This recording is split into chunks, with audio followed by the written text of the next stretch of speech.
It's your girl Stud the Kid coming at you live from San Antonio, Texas. I got my boy here. He's finna introduce himself, tell us where he's from, and we're gonna go from there. Go on ahead, take it away. What's going on, y'all? My name is Frequency. I was born in Gainesville, Florida. I'm living in Houston, Texas right now. Whoop whoop. Yo, how's that Houston life? It's pretty nice out here right now, honestly. We had that really weird cold like with the power going out thing last year, but the weather's been super nice right now because it's not summer, it's not winter yet, so it's been like 70 degrees outside every day for like 3-4 days, which that's not like it here. Usually the weather is ever changing, but it's been pretty nice lately. Man, I know what you're talking about. That's how it was out here for a little bit over here in San Antonio. We only a couple of hours apart. So, but Okay. Oh, that's man, right. Yeah. yep, just a couple hours because I'm over in San Antonio, you in Houston, so we making it happen. All right, America, you see, we close, we close. So tell us a little bit, Frequency, about yourself. Tell us, the type of music you have. Just let's dive in. Okay. So my whole approach with the music thing is, well, I come from an orphanage in Miami, and then I made my way to Houston. So most of my adult life in music influence came from Houston because that's where I was on like the duration of the second half of my life. So a lot of my music, you'll notice, has like something chopped and screwed or slowed down or something like that. And I like using those like aspects, to be completely honest, in my music because I feel like it compensates for the lack of other vocals that could be there. Like because I'm the only one that's doing it on my end. You know what I mean? So it's only my vocals, and so I've got to find different ways to portray the vocals. But at the same time, I got to be able to keep that consistency without overdoing it and making it boring or stale. So I like my Houston influence that I have and stuff. I have a direction with my music too, like and I have a purpose behind my music as well. And that's actually the name of that album's Music's Losing a Frequency, is because like I feel like it's and that's why I was thanking you so much earlier. But music's losing its ability to keep artists out there, and it's hard for artists nowadays to promote themselves and stuff like that. Nowadays, it's just really difficult to put your name out there and find a crowd that's gonna listen to it. And not because people don't want to, but because a lot of time people are just busy dealing with stuff in life and don't get the information they need to attend those types of events and stuff. But with that being said, like all of my music, you'll notice it's got a message to it, because I think music with a message is a huge thing. Because there was a period of time for a while where there was just a lot of music out there that was just a lot of music, you know what I mean, but not really Exactly. not really influencing like anybody in a manner that would like necessarily positive or negatively, because we have to be real here, you know what I mean, affect that person. But like for example, in my on that album, I've got Bird and Wine, right? So Bird and Wine is a song about how people bottle up their problems and they just live with them, you know what I mean? And that song's Hmm. about basically how doing that can make a person more aggressive, or could lead them to addiction on certain things like that. I got another song in there called "Allergic to Being Last," and that speaks for itself. And the hook on that one's about going fast and things like that. Because one thing I definitely do like to do, and it is breaking the law, but I do drive fast. I won't lie. Like I like You driving. you I like so driving. you with that driving fast. Dude, I'm not gonna lie, dude. I'm driving. Like I'm like before So I would fly anywhere, I'm driving there for sure. I used to jump out of planes in the army, and I'm not doing planes anymore. That's for sure. I just can't do that. So I'm driving everywhere. so wait a But minute. yeah, Let's tackle this. I mean, so let's go back a little bit. So you used to be in the army, right? yes, yep. What were you in the military? 25 Romeo. So that's a communication information electronic maintenance and operator, I believe, is like the full title of it or whatever on when you sign the contract. But I went to Defense Information School of Technology in Fort Meade, Maryland, which is where I went, and they basically taught me everything from like really a circuit board all the way up to like building an antenna and connecting to a satellite. So it's all nerdy stuff. Don't get me wrong. You will pass out in that class, but it's extremely difficult too, to be honest. It's got an 84% washout rate, and so they can only teach 8 people at a time. So the course there is really long too. It was tough, but I buckled down and got through that. So but yeah, that's what I did. So how did you go from okay military, to doing all those, man, I don't even know what you call it. So messing with those antennas and everything to Yeah. now all of a sudden you a rap artist. Well, the thing with that is, I've been an artist my entire life. The Mm, military just more or less had to happen because I had a like a very up and down, I guess, childhood more or less, and so I didn't really have a chance at college in the same manner that other people had. Plus, I was a transfer my junior year of high school, which really like it like eliminated the possibilities out of a lot of scholarships, I guess, that I was going to get because I transferred in the middle of my high school years or something like that. I don't know because I had no guidance on it. You know what I mean? I just had to do whatever I had to do at that time. And so, because I was going to graduate no matter what, you know what I mean? So, because high right. school is high school, and I'm not going to be a guy that doesn't have his GED. So, anyways, in the process of like pursuing it, basically, I needed a permanent address, and I had to get that permanent address from a school zone that was in a different district, and that ultimately like screwed me over on a lot of grants and scholarships and things like that, which I didn't know again at the time. But either way, so that forced me into a position where I basically had to go into the military because I don't have anybody out here actually supporting me in any manner. Like, a lot of people have like, their grandma watches them or something similar to that or whatever. But so I went to the military. And excuse me, on staying in there and stuff. Even in the military too, to be honest with you, like, because I started playing piano and I started designing album covers for people, and I started doing all sorts of graphics effects and all that in like sixth grade probably, and it stayed with me because I did like it so much, But even in the military, man, I'm not lying. Like we'd be having parties in the barracks, and I'd be there freestyling for everybody and stuff like that. I had a microphone in my room. I had a condenser microphone in my room. So sensitive though, I'm not gonna lie. One time I was in my room and I was laying some vocals on the track, and like I heard my front door move, and this is at the time this was in North Carolina, and when I looked at the front door, underneath the door is coming a spider, and I was like that was a big enough spider to move a door, you know what I'm saying? But I have been doing the rap thing forever, so I'm not gonna lie. I just now, thanks to you, have been able to put any type of information out there, like to the point where I could even have this interview. You know what I mean?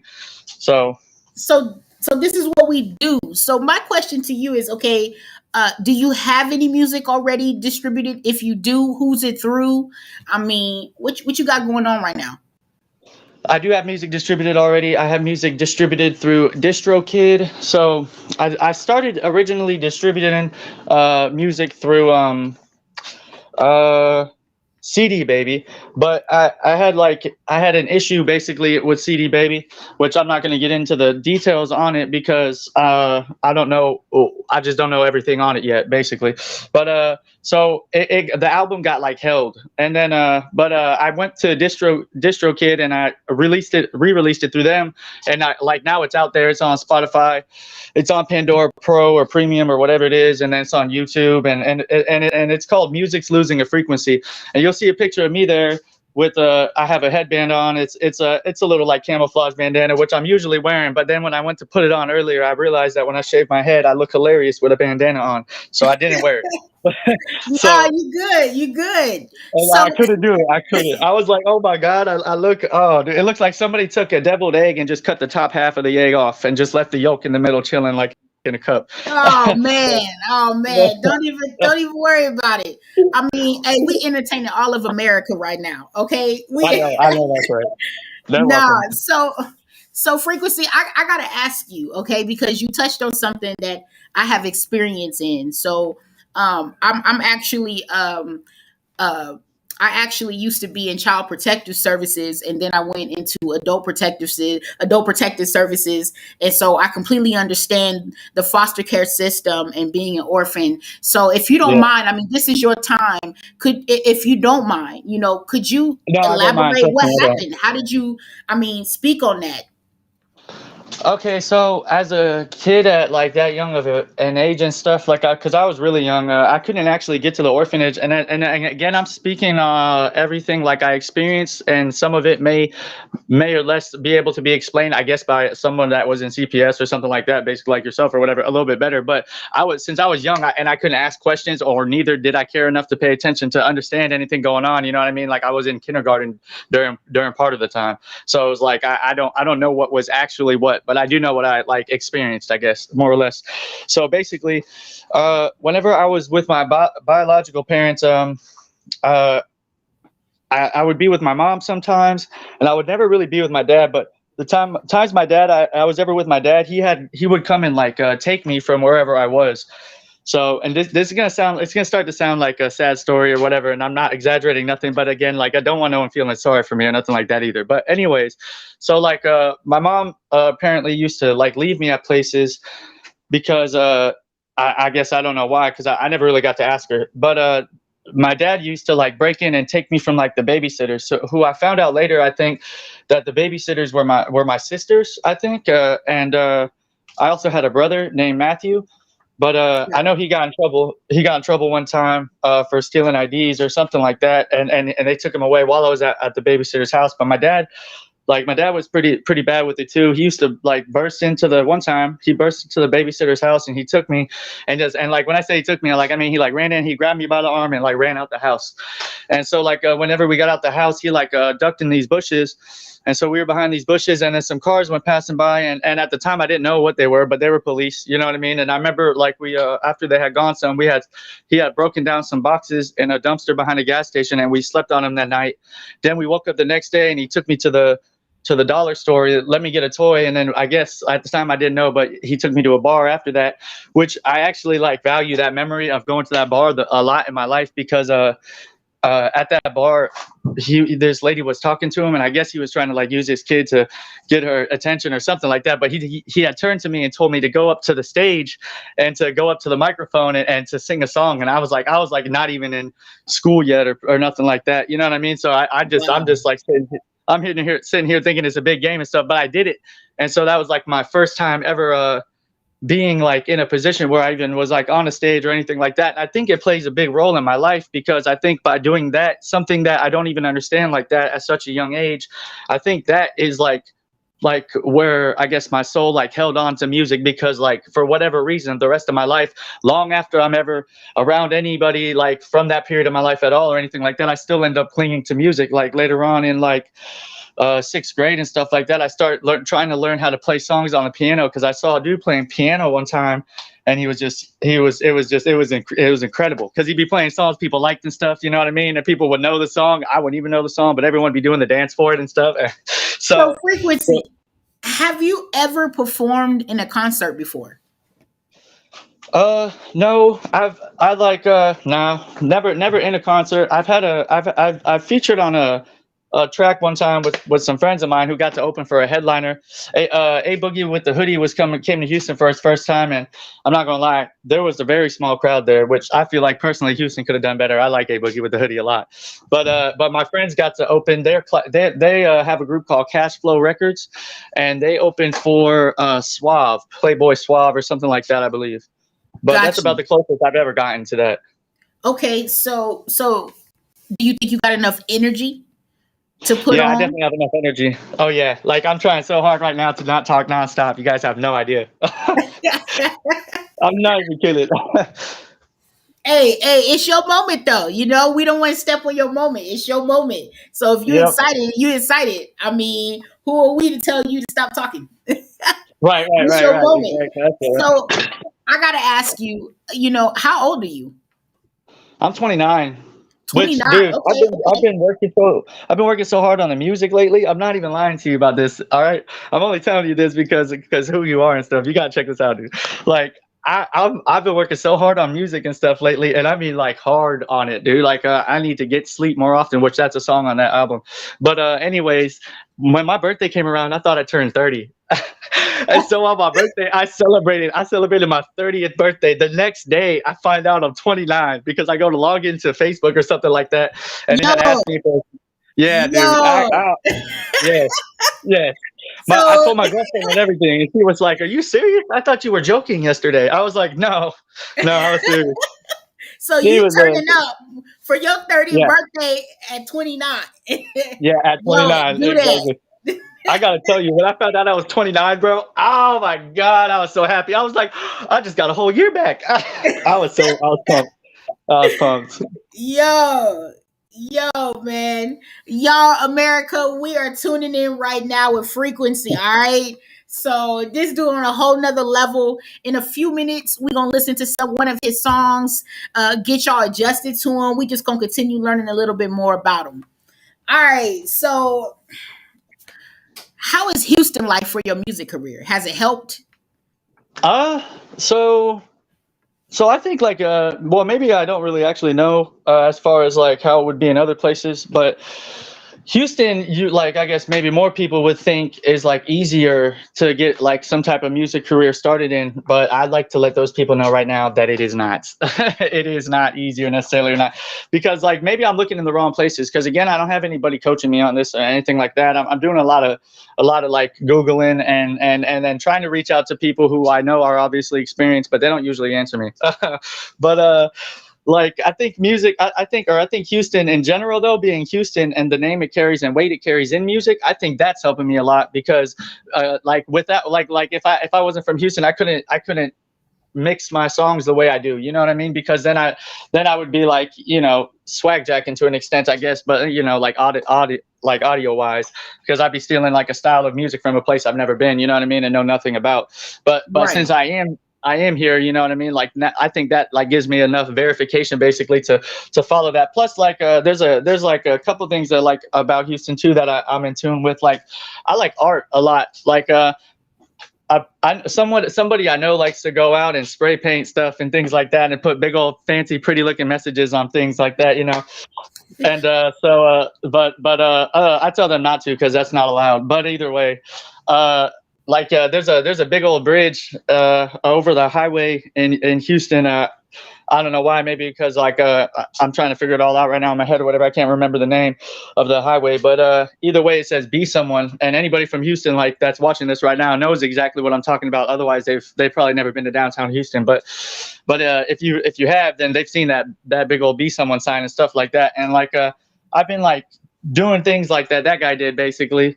Or at least offering those ideas to someone I know that does those things, you know what I mean? And going around and trying to like capture pretty moments and stuff like that. Like it's nice whenever you find like art in the world and stuff. In downtown Houston, they got a lot of murals that people have done, and like I think we need more art in the world and stuff like that. And I think that Houston is definitely on the right track for that, and I'm proud to be a part of that basically.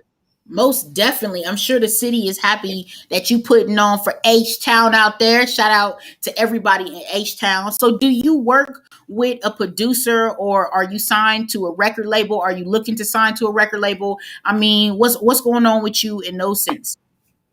Well, I don't work with any producer, so like I was always growing up with my friends and stuff. Like I was always, for whatever weird reason, like I'll schedule a second interview. Don't ask me to live yet because I'm still growing a pair right now. You know what I'm saying? But I was the best in my group at like freestyling and stuff. I had to keep it real, but I was the best in my group at freestyling and stuff. So I was never really asked like on any or like looked to for any producer stuff. But I did have all these ideas that I never knew how to recreate on the track and stuff like that. Which those, luckily for me, like me having that, like I think ideas could have been another stage name I could have used, but having ideas all the time like that's actually led me. And me, I'm like a lifetime learner, dude. I'm willing to learn. If I am compassionate or passionate or whatever it is about something enough, like I'll do whatever it takes to learn it. You know what I mean? Like I won't do anything else but learn it. Sometimes I feel like certain things I'm so passionate about, like it's my primary motive.